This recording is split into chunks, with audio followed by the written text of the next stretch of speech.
મિત્રો, શનિવારે 250 રનની મેચ રમાય છે. એક દિવસમાં 980 રન જેવા સ્કોર 4 ટીમો ભેગી થઈને કરે છે. અને જ્યારે રવિવારે એનાથી ઉલટું. મિત્રો, LSG, GT, KKR, CSK આ બધી ટીમ આમ અલગ જ સ્તરીય આવે છે નહીં. આમ જોવા જઈએ પેલી બધી જે ટીમો ખરી એ 200 પ્લસનું જ વિચારતી હોય અને આ ટીમો 160 થી 200 ની વચ્ચે જ રમતી હોય. વાત કરીએ ગઈકાલની મેચની મિત્રો, બપોરના 3 વાગ્યાની મેચ હતી GT વર્સિસ CSK.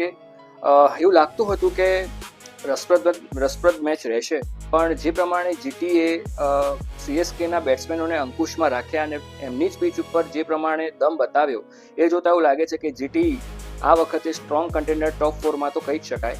એ કોમેન્ટ કરીને ખાસ જણાવજો કે તમને શું લાગે છે. મિત્રો, કેટલી ખૂબીઓ પણ છે અને કેટલાક પોઝિટિવ અને ડ્રોબેક્સ બધું જ પણ છે જે આપણે આમાં ટૂંકમાં વિસ્તરણમાં જણાવશું. મિત્રો, વાત કરીએ સૌથી પહેલાં બેટિંગની, તો CSKની બેટિંગ ગઈકાલે બીજું કોઈ જ ન ચાલ્યું પણ એમનું કેપ્ટન ચાલ્યો ઋતુરાજ ગાયકવાડ. જી હા, ઋતુરાજ ગાયકવાડની મદદથી 158 રન સુધીનો સ્કોર એમણે એચીવ કરી દીધો. અને સામે બોલિંગમાં જોવા જઈએ તો એકદમ કલેક્ટિવ બોલિંગ હતી, પણ એક પ્લેયર જે ખરો એ હંમેશા અત્યારે અલગ તરી આવે છે, જે છેલ્લા ઘણા વખતથી આઉટ ઓફ ફોર્મ છે, જેને GT કન્ટિન્યુઅસલી બેક કરી રહી છે. એનું નામ છે વાઇસ કપ્તાન રાશિદ ખાન. જી હા, રાશિદ ખાન ગઈકાલે એક ઓવરમાં 21 રન આપી ગયો બોસ. આટલો વેલ્યુએબલ પ્લેયર અને જેવું જોઈએ એવું વિકેટ ટેકર ઘણા વર્ષોથી પ્રૂવ કર્યું છે, પણ છેલ્લા 2 વર્ષથી જોવા જઈએ તો એવું સ્ટેન્ડ આઉટ પરફોર્મન્સ નથી રહ્યું. GTએ આના માટે ખાસ વિચારવું જ પડશે. જોકે સામે ઘણા 2 સારા ચેન્જીસ પણ કર્યા હતા. માનવ સુથારને લાવ્યા હતા, લેફ્ટ આર્મ સ્પિન, ઘણું સરસ રમે છોકરો, એક વિકેટ પણ લીધી બરાબર. અને સામે અરશદ ખાનને પણ લાવ્યો.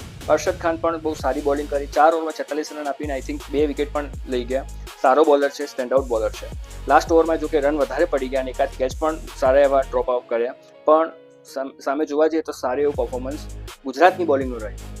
વાત કરીએ મિત્રો, 158 રનનો સ્કોર. જો હૈદરાબાદ જેવી ટીમ હોત ને, કે MI જેવી ટીમ હોત, કે પંજાબ જેવી ટીમ હોય, તો હંમેશા રાજસ્થાન જેવી ટીમ હોય તો એવું પ્રયત્ન કરે કે અમે 12 કે 13 ઓવરમાં એને જીતાડી દઈએ અને સારામાં સારા પોઈન્ટ ગ્રેપ કરીએ.